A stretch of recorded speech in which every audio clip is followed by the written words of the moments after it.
There's no feeling more intense than starting over. If you deleted your homework the day before it was due, as I have, or if you left your wallet at home and you have to go back after spending an hour in the commute.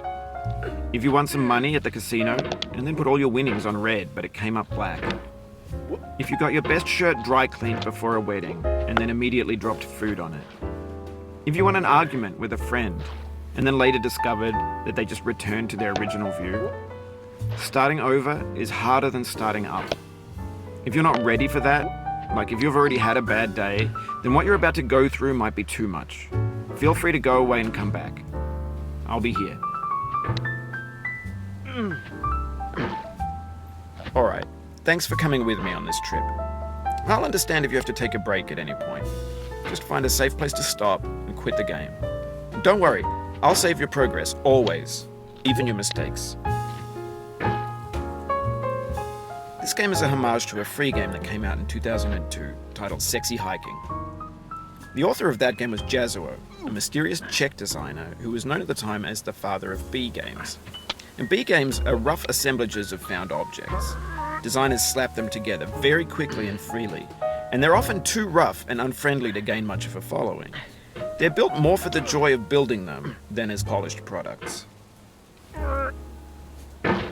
In a certain way, Sexy Hiking is the perfect embodiment of a B game. It's built almost entirely out of found and recycled parts, and it's one of the most unusual and unfriendly games of its time.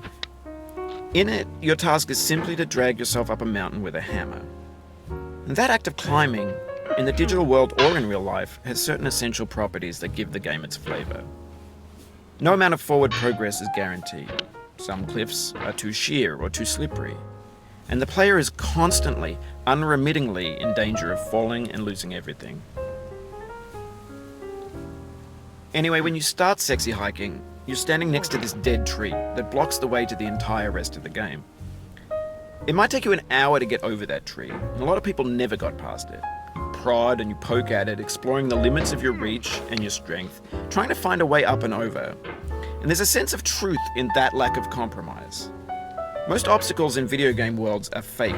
You can be completely confident in your ability to get through them once you have the correct method or the correct equipment or just by spending enough time. In that sense, every pixelated obstacle in Sexy Hiking is real.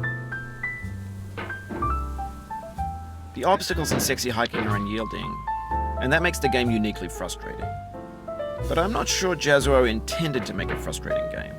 The frustration is just essential to the act of climbing, and it's authentic to the process of building a game about climbing. A funny thing happened to me as I was building this mountain. I'd have an idea for a new obstacle, and I'd build it, test it, and it would usually turn out to be unreasonably hard. But I couldn't bring myself to make it easier.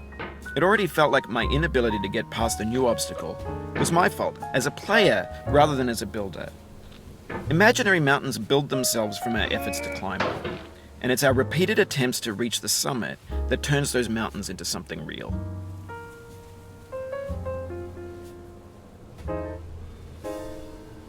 When you're building a video game world, you're building with ideas, and that can be like working with quickset cement.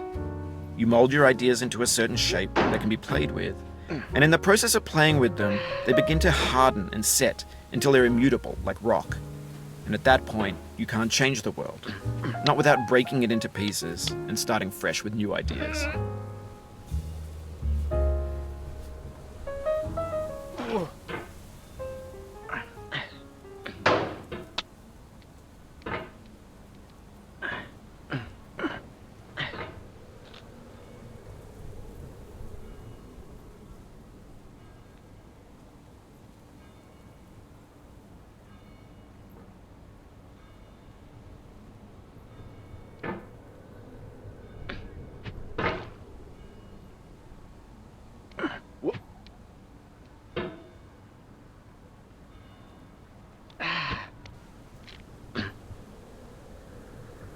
For years now, people have been predicting that games would soon be made out of prefabricated objects, bought in a store and assembled into a world. And for the most part, that hasn't happened, because the objects in the stores are trash. I don't mean they look bad or that they're badly made, although a lot of them are. I mean they're trash in the way that food becomes trash as soon as you put it in the sink. Things are made to be consumed and used in a certain context, and once the moment is gone, they transform into garbage. In the context of technology, those moments pass by in seconds. Over time, we've poured more and more refuse into this vast digital landfill that we call the internet. It now vastly outnumbers and outweighs the things that are fresh and untainted and unused. When everything around us is cultural trash, trash becomes the new medium, the lingua franca of the digital age. You can build culture out of trash, but only trash culture. Be games, be movies, be music, be philosophy.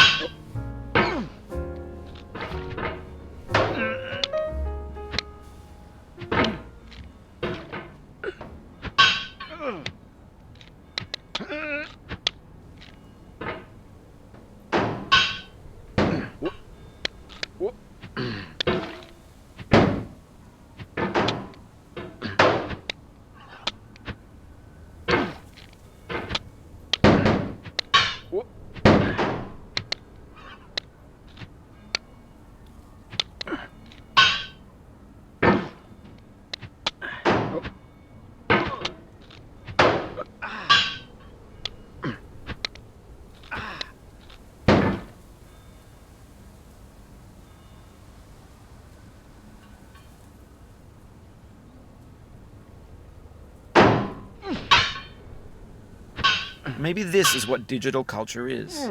A monstrous mountain of trash, the ash heap of creativity's fountain.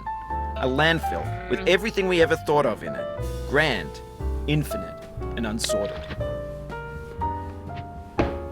There's 3D models of breakfast, Gen X's fanfic novels, scan magazines, green screen Shia LaBeouf, banned snuff scenes on LiveLeak. Facebook's got lifelike bots with unbranded adverts and candid shots of Kanye and Taylor Swift mashups, car crash epic failed GIFs, Russian dashcam vids, discussions of McRibs, discarded, forgotten, unrecycled, muddled, rotten, untitled.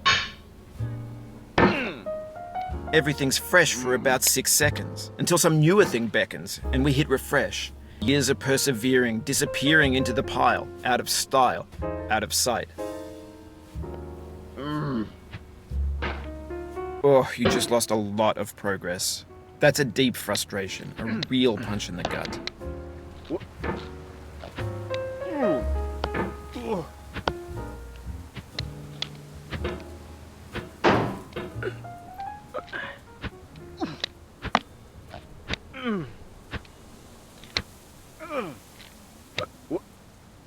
Oof, sorry about that.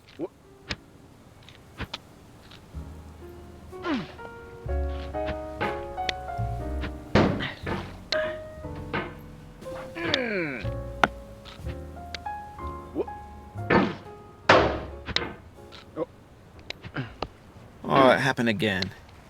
Keep on trying, don't let it get to you.